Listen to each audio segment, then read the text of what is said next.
Well, Carrick's first loss at home.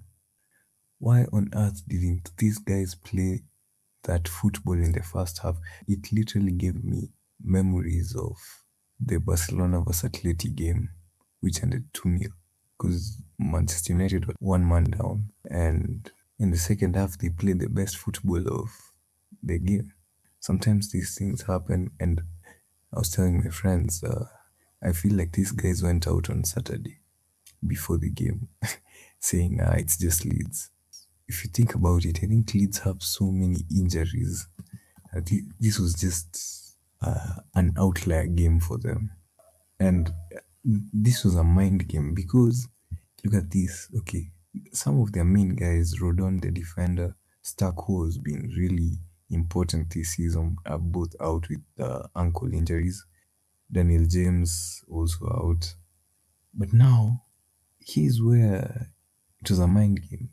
Okafor was said to be, 50% okay. Goodmanson had a groin injury, and Bihol was said to have a knock. They all played.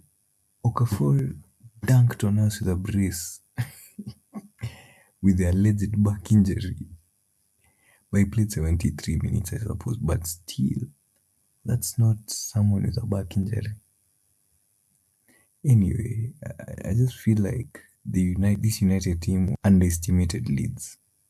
I'll say that. And there was this graphic I saw on how we perform against these teams in the bottom half of the table. Burnley, Leeds. We've been so shitty against bottom half of the table teams.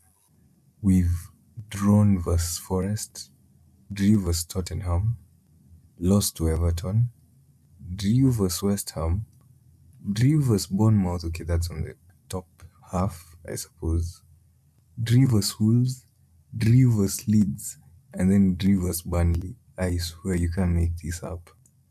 You can't make this up. And then we drew versus West Ham again under Carrick.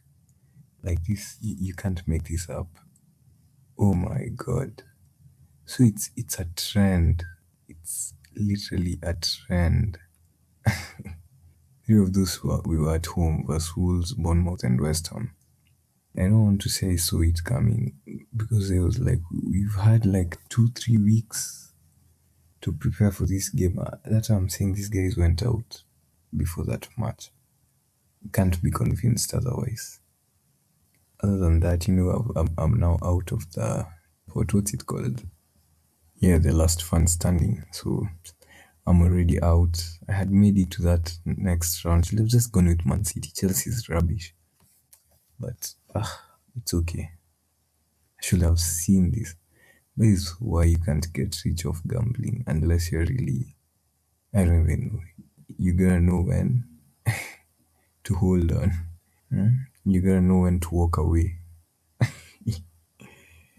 Yeah, other than that, my boy Bruno, 17 assists.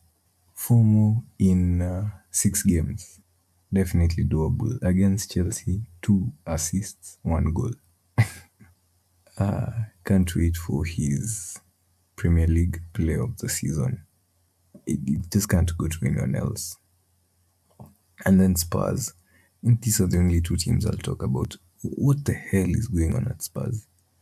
I was seeing the Gold Bridge video where I was talking about how it's easier for the Spurs players to get relegated because they know they'll be sold to better teams.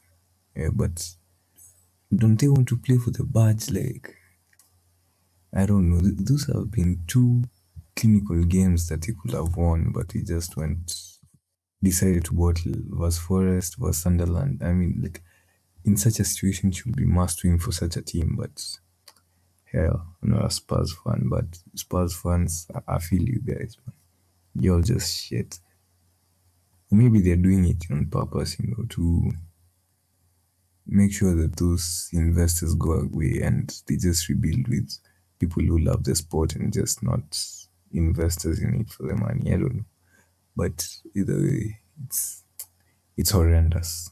I wouldn't wish that for my club. We were there almost last year. but at least we've tried to improve. So our frailties got a manager who understands the team. But Spurs, I don't know. Anyway, guys, let's wait for the remontada tomorrow for Barcelona against Atleti. Yeah, see you in the next one.